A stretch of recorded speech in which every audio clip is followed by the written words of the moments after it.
Thank you, yes, good morning. So as already mentioned by Willie, the supply chain challenges are far-reaching, impacting the delivery of new aircraft, but also the availability of parts, with parts lead time increasing. Grateful for the sustainability and economics team for providing the chart that you can see on the screen at the moment. And what does that show? It's an aircraft deliveries with 2025 to 26 forecast compared with a hypothetical situation pre-pandemic. So you can see there the real deliveries in blue and the missing deliveries in red. And you can see there 2020 is not really surprising, 1,104 missing, and total 5,340 aircraft of missing deliveries. That's significant. What does it mean? It means our carriers are waiting longer for aircraft to be delivered, waiting longer for aircraft parts. The critical item there is the engine availability, of course. You've probably seen that already. If we now do a bit of a deep dive and have a look at this record backlog. So this chart here shows the backlog extending from 1994 right up to a forecast in 2025, and you can see that increasing. And then if we now consider that backlog as a percentage of the active fleet, this now exceeds 60%. That's a record. Historically, it's around about 40%. And that backlog is now 17,000 aircraft. It's enormous. It's going to take years to catch up. What's the impact? Airlines are holding on to older aircraft. They've got no choice.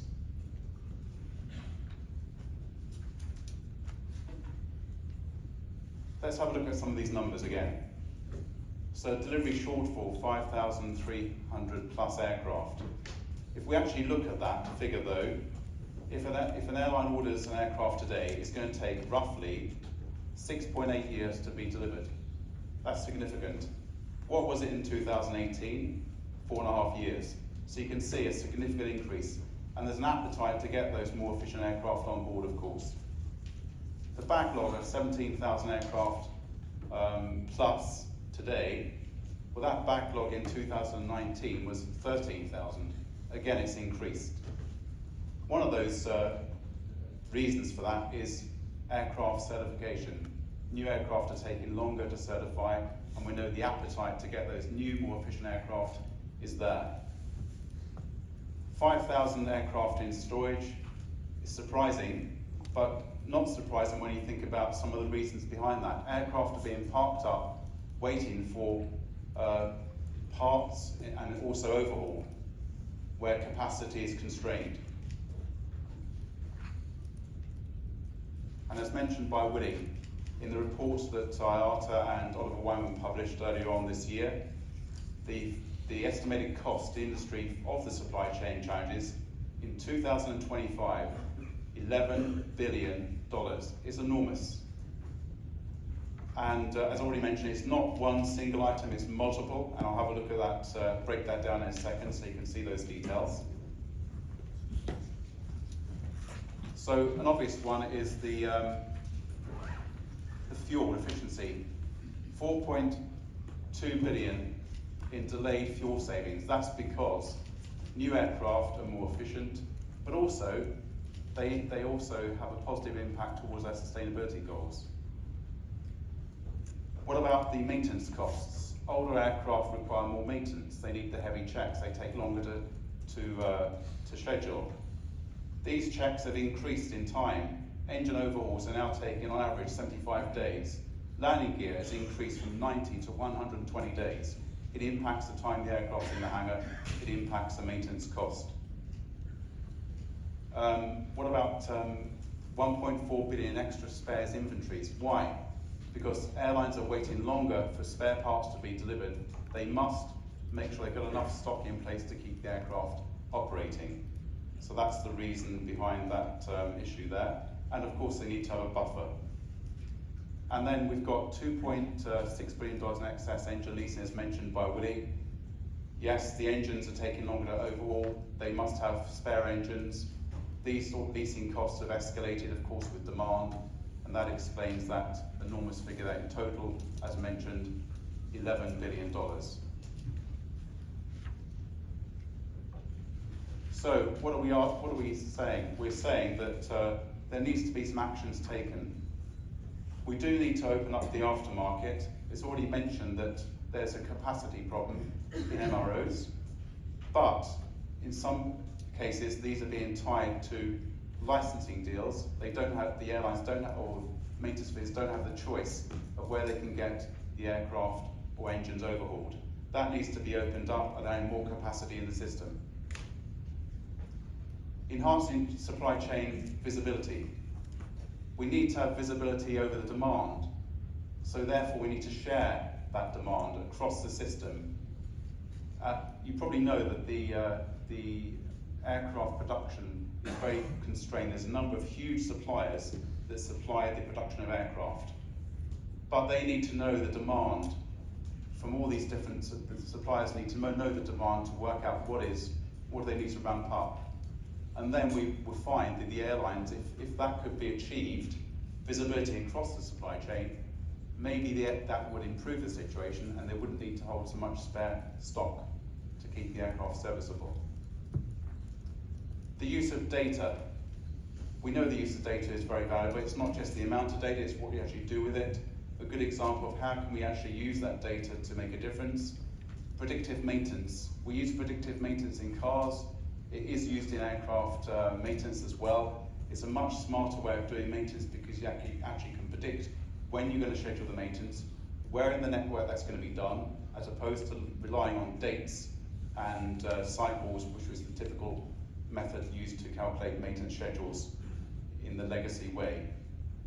And the other thing that we need to do is to expand the use of alternative parts, not just relying on those OEM parts that are supplied to keep the aircraft serviceable, but also allowing alternative and certified parts, as well as the used serviceable materials. In other words, using the materials of aircraft that might be parted out, etc. Those are still good to be used and keep the aircraft safely flying and operational.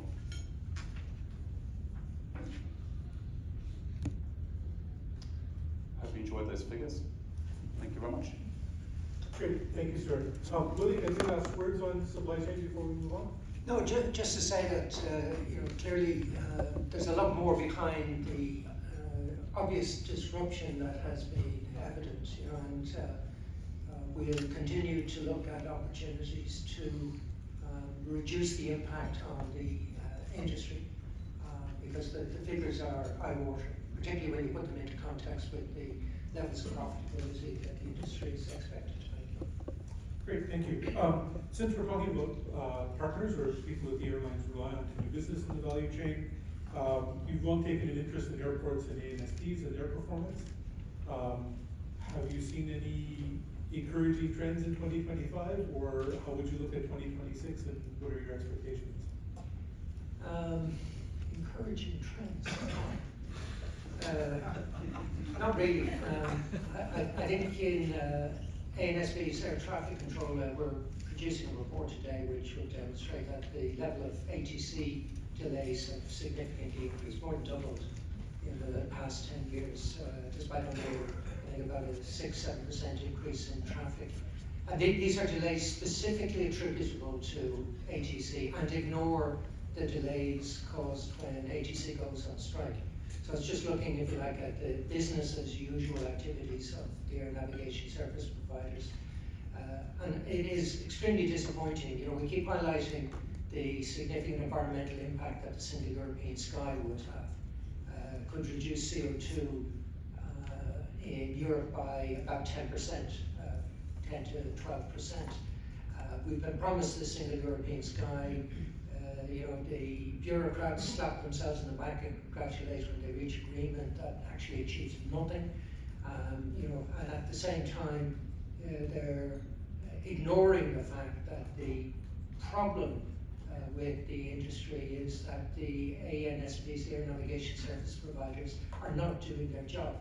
And they get away with this because they can just pass any costs that they incur directly onto the airline industry.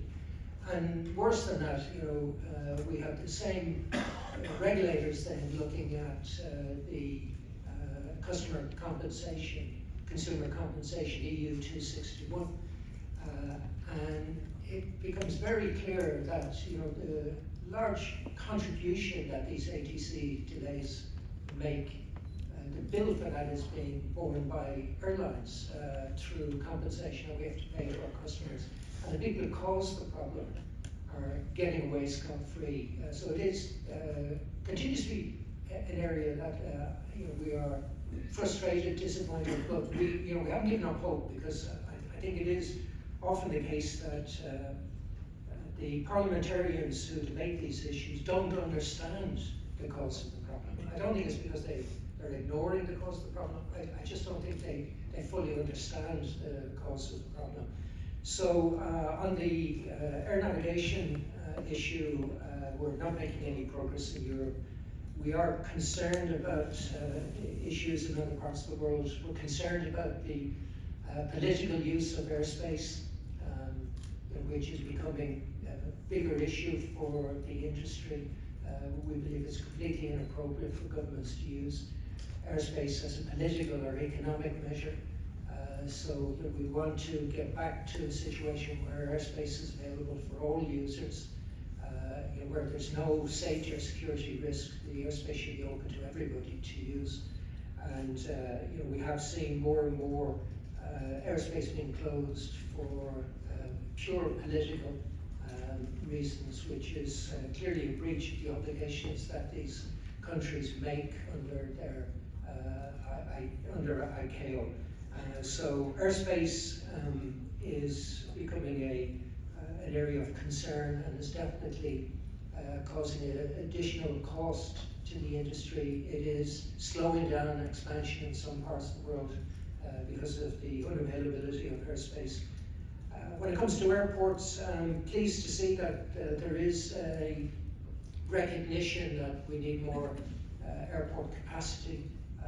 The big concern we have continues to be around the cost of airport expansion and the economic regulatory model that continues to incentivize airports to overspend because they're rewarded for what they spend rather than the value of what it is they produce. So while we welcome the government in the UK, for example, decision to proceed with airport expansion in the southeast of London, which is clearly required, we are very concerned about the cost of that expansion, particularly the cost of expansion at Heathrow, which we believe is unaffordable. That if Heathrow is allowed to spend the money that they've earmarked for the expansion, it will make Heathrow completely uncompetitive and likely to lead to a situation where the additional capacity will not be utilised, which would be a bizarre situation to develop.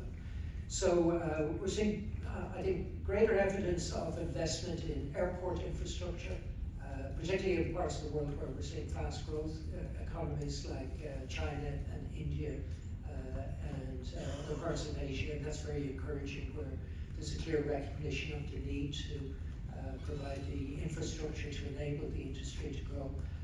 I think there isn't always a corresponding recognition of the need to ensure that the air traffic systems keep pace with that expansion as well.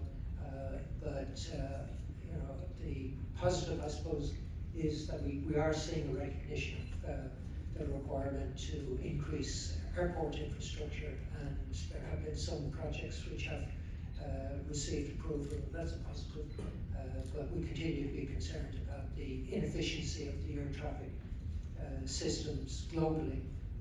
I think one positive is the recognition in the US that they have to modernize their ATC environment, and we've all seen the limitations that the ATC environment is forcing on the industry. It's no the correlation between the lack of air traffic control and growth in the US domestic market is very clear now. So it is inhibiting potential growth, particularly in the US domestic market, but also internationally. So greater focus on air traffic control, I think, will be required as we go forward. I think it's long been recognised about airports, but less recognition about the need to invest in ATC. Great, thank you very much, Willie. I think with that, we've kind of covered the landscape for a lot of the major issues of 2025.